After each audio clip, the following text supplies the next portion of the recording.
آپ پر اپنا خصوصی کرم اور معجزے عطا فرمائے گا کہ آپ خود حیران رہ جائیں گے انشاءاللہ العزیز اس کے حکم سے۔ اگر آپ کو ویڈیو اچھی لگے تو اس کو لائک ضرور کیجیے گا اور آگے بھی شیئر کر دیجیے گا تاکہ کسی دوسرے کو ہماری وجہ سے فائدہ پہنچے تو ہمارے لیے صدقہ جاریہ بن جائے۔ اور جو نئے ہیں اس چینل کو سبسکرائب کر لیں اور بیل آئیکن کو بھی دبا لیں تاکہ میری اگلی آنے والی ویڈیو آپ تک پہنچ سکے۔ اگر کوئی مجھ سے کسی مسئلے کے بارے میں استخارہ کروانا چاہتے ہو یا کسی کام کا حساب لگوانا چاہتے ہو، کسی کام کے لیے وظیفے کا پوچھنا چاہتے ہو یا قرآن پاک آن لائن پڑھنا چاہتے ہو، محفل میلاد النبی کے لیے بلوانا چاہتے ہو تو واٹس ایپ کا نمبر ویڈیو پر چل رہا ہے، آپ لوگ مجھ سے رابطہ کر سکتے ہیں۔ اگر میرے بھائی یا بزرگ مجھ سے رابطہ کرنا چاہتے ہو تو واٹس ایپ پر وائس میسج کر کے اپنا مسئلہ بتا سکتے ہیں۔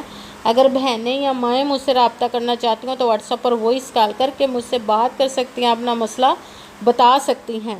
آپ نے وظیفہ کرنے سے پہلے کمنٹس میں اپنا نام اور جہاں آپ رہتے ہو جگہ کا نام اور اللہ پاک کا ایک نام ضرور لکھنا ہے تاکہ میں بھی آپ لوگوں کے لیے دعا کر سکوں اور پھر وظیفے کی بھی آپ لوگوں کو اجازت مل جائے گی۔ آپ نے وظیفہ کرنے سے پہلے پوری ویڈیو کو دھیان کے ساتھ سن کے سمجھ کے پھر وظیفے کو کرنا ہے۔ ایسا نہ ہو کہ ویڈیو کو سکپ کر کے چھوڑ کے سنیں اور پھر کوئی بات رہ جائے اور آپ وظیفہ کریں اور وہ ٹھیک نہ ہو۔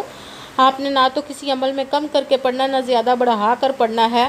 اگر کم یا زیادہ کر دیتے تو وہ ہمارا وظیفہ ٹھیک نہیں ہوتا، ہمیں کامیابی نہیں ملتی۔ اسی لیے جس تعداد اور جس ترتیب کے ساتھ میں آپ لوگوں کو وظیفہ بتانے لگی ہوں اسی تعداد اور اسی ترتیب کے ساتھ آپ نے اس عمل کو پڑھنا ہے۔ آپ اس عمل کو کسی بھی جگہ پر بیٹھ کر پڑھ سکتے، گھر میں، آفس، مدرسے میں، یونیورسٹی میں، کالج میں، شاپ پہ، کہیں پہ بھی بیٹھ کر پڑھ سکتے ہیں، مگر جب پڑھنے لگے بالکل خاموشی، توجہ، سکون کے ساتھ پڑھنا ہے کہ وظیفے کے درمیان نہ تو آپ نے کسی سے بات کرنی، نہ اٹھنا، نہ فون استعمال کرنا ہے۔ اگر ہم کسی سے بات کر لیتے، اٹھ جاتے یا فون استعمال کرتے تو وہ ہمارا وظیفہ ٹھیک نہیں ہوتا، ہمیں کامیابی نہیں ملتی۔ اسی لیے آپ نے مکمل وظیفہ پڑھنے کے بعد ہی کسی سے بات کرنی، اٹھنا یا کہ فون استعمال کرنا ہے۔ آپ اس وظیفے کو آج کے دن کسی بھی نماز کے ساتھ پڑھ سکتے ہیں، کسی بھی وقت پڑھ سکتے ہیں، نماز کے علاوہ بھی پڑھ سکتے ہیں۔ اگر آپ نماز کے ساتھ پڑھ رہے ہیں تو نماز مکمل پڑھنے کے بعد دعا مانگنے کے بعد آپ نے اس عمل کو کرنا ہے۔ اگر نماز کے علاوہ پڑھ رہے ہیں تو آپ نے باوضو ہو کر ایسی جگہ پر بیٹھ کر پڑھنا جہاں بالکل خاموشی، توجہ، سکون کے ساتھ آپ اس وظیفے کو پڑھ سکیں۔ جب آپ وظیفہ پڑھنے کے لیے بیٹھ گئے ہیں تو سب سے پہلے آپ نے ایک مرتبہ درود پاک پڑھنا ہے۔ کوئی سا بھی درود پاک پڑھ سکتے ہیں، مگر درود ابراہیمی جو نماز میں پڑھا جاتا ہے وہ والا درود پاک ایک مرتبہ پڑھ لے تو زیادہ بہتر، ورنہ کوئی سا بھی درود پاک آپ پڑھ سکتے ہیں۔ پھر سب سے پہلے نمبر پر جو وظیفہ پڑھنا ہے، پھر آپ نے ایک مرتبہ اعوذ باللہ من الشیطان الرجیم بسم اللہ الرحمن الرحیم پڑھ کر اپنے وظیفے کو جس مقصد کے لیے آپ اس وظیفے کو پڑھنے لگے اس کی نیت کر لینی۔ پھر سب سے پہلے نمبر پر جو وظیفہ پڑھنا ہے وہ ہے استغفار استغفار استغفار استغفار استغفار استغفار۔ آپ نے اس کو 11 مرتبہ 11 ٹائم پڑھنا۔ پھر دوسرے نمبر پر جو وظیفہ پڑھنا ہے وہ قرآن پاک کی سورت جو بہت ہی پیاری، لاڈلی اور ہر مرض کی شفا ہے، سورۃ فاتحہ کا عمل آپ نے پڑھنا ہے۔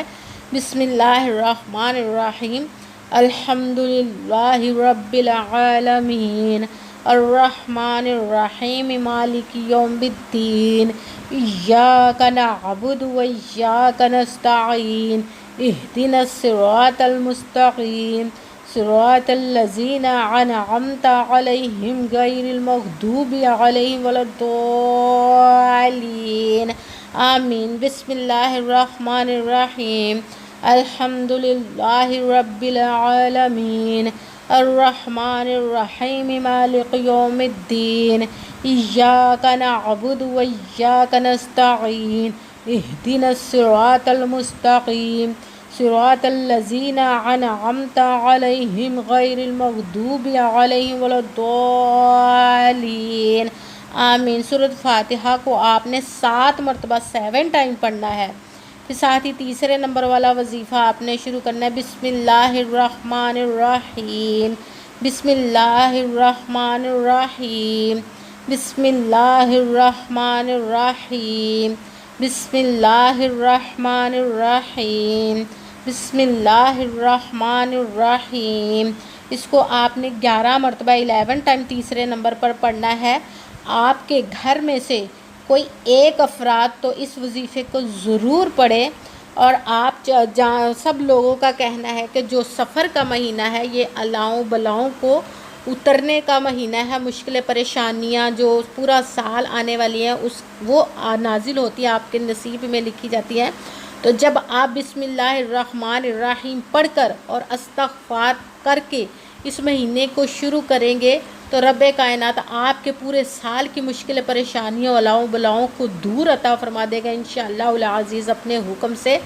آپ کے گھر میں سے کوئی ایک بندہ ضرور اس وظیفے کو پڑھ لیجئے گا۔ سب سے پہلے ایک مرتبہ درود پاک پڑھا، پھر اب آپ نے ایک مرتبہ اعوذ باللہ من الشیطان الرجیم بسم اللہ الرحمن الرحیم پڑھ کر اپنے مقصد کی نیت کر لینی، جس مقصد جس حاجت کے لیے آپ اس وظیفے کو پڑھنے لگے ہیں۔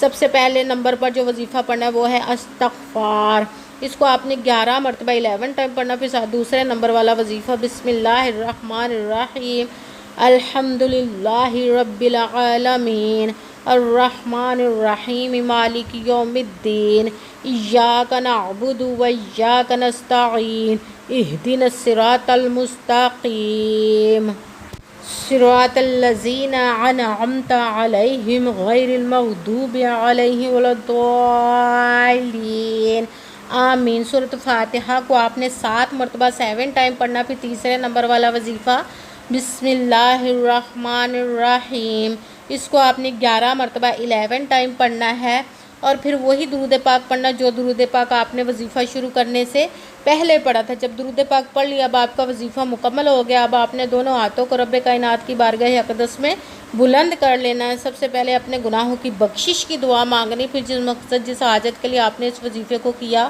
اس کی خوب دعا کیجیے گا، اور دعاؤں میں مجھے بھی یاد رکھیے گا، میرے لیے بھی دعا کیجیے گا۔ جزاک اللہ خیرہ۔ جس مقصد جس حاجت کے لیے آپ نے اس وظیفے کو کیا، رب کائنات اپنے حکم سے، اپنے پیارے محبوب کے صدقہ سے، اپنے کلام پاک اس میں مبارک کے صدقے آپ کی تمام نیک و جائز حاجات کو قبول و منظور عطا فرمائے، آمین ثم آمین۔ السلام علیکم ورحمۃ اللہ وبرکاتہ۔